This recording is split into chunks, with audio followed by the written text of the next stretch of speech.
Hi, this is Billie Beene here with another part of Truth by Billie Beene. Today's date, November 21, 2024, time in Texas, about 6 p.m. Is NATO and the U.S. government and U.S. military dragging the U.S. into World War III before President Trump can be inaugurated? Let's get going. So we have this from Hal Turner today. Russia will consider using additional type weapons, including hypersonic and the ICBM that they launched last night on Dnipro in Ukraine. Russia made public today that they will use these heavier missiles against nations that allow their weapons to be fired from Ukraine into Russia. That would be the US, UK, and European nations. President Putin today on TV from the Kremlin in Moscow made that public statement and warns of a possible nuclear attack by ICBMs. And now we have this. I reported this morning that the U.S. military was making statements that the U.S. military did plan on a limited nuclear exchange with Russia. This is now being confirmed by other sources. So today, Judge Napolitano interviewed Scott Ritter. And this comment is coming out from Rear Admiral Buchanan, who is Thomas R. Buchanan, Navy. His experience during his naval career was on nuclear submarines. He graduated from the U.S. Naval Academy with a degree in system engineering. In June of 2024, he joined the U.S. Strategic Command as the Director of Plans and Policy. He now is making public statements which have come out in the last 24 hours. The U.S. is preparing to engage with a limited nuclear exchange with Russia, and the U.S. military believes we can win. The question is, which U.S. cities are likely to be hit? Another interpretation is that with the public statement by the U.S. military, is it possible that the U.S. is putting out that it will preemptively strike Russia? So that's going on.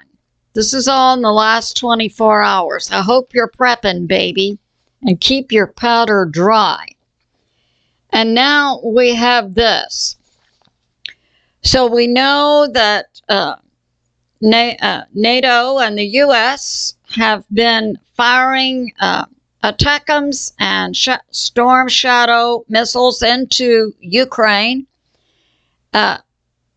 into Russia around the Kursk area. Now, about 4 to 6 weeks ago, a massive Ukraine NATO operation called the Kursk plan was to go inside Russia and secure the Kursk nuclear power plant. It's believed that 40,000, primarily U.S. and NATO troops, went in. We're getting casualty numbers today of just the ones who have passed away, and that number is 30,000. That comes from Alex CHRISTOFEROU. Now today, New York Prepper is putting out this information about the U.S. military, publicly stating that the U.S. military plans on a limited nuclear exchange with Russia. And New York Prepper cites the same source that Scott Ritter did, Rear Admiral Thomas Buchanan. So we have the U.S. military publicly putting out to the U.S. people that the U.S. government and the U.S. military plan on a limited nuclear exchange with Russia. And now we have this from Scott Ritter. Inside the U.S. government, the U.S. military, and NATO, this is called Trump-proofing NATO. The objective is to get a hot shooting World War III going before President Trump can be inaugurated and begin peace talks. So that's going on. And it appears another part of the plan is for NATO to begin providing air cover over Ukraine, and then NATO to take ground troops into Ukraine. I would like to repeat this again. Congress is the only part of the U.S. government that can take the U.S. to war. And the president does not have the authority to tell the U.S. military to strike another nation unless that nation strikes the U.S. Then the president does have the authority for 90 days under the War Powers Act. After that, it must go to Congress. Now, this is being put out.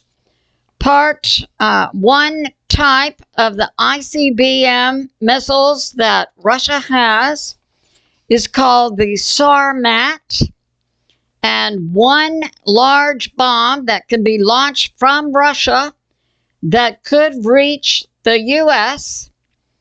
could have on it 12 to 20 independent targets, meaning Russia could launch one bomb over the U.S., it could hit as many as 20 U.S. cities. And each of these bombs, the missiles, would carry a kiloton lethality of 2 to 500 kilotons. Contrast this with the nukes that hit in World War II Japan. Nagasaki, it was 20 kilotons. Hiroshima, 12 kilotons. Contrast 12 and 20 kilotons against 500 kilotons.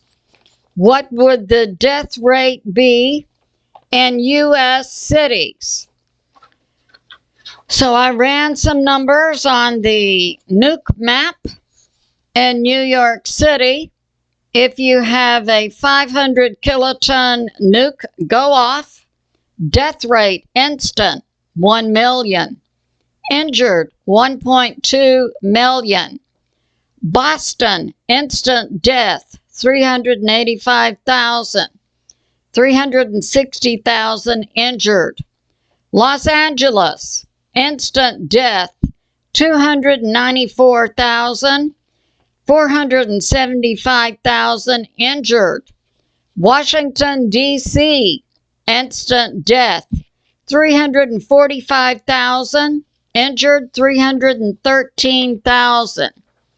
So I believe it's good to pray for America, the U.S. government, the U.S. military, NATO, that some common sense can come to these individuals, and to pray for world peace. In addition to hitting the U.S., Russia would also hit Paris, France, London, England, Warsaw, Poland, and Berlin, Germany, if Germany's missiles are used. I love you, and I'll see you soon.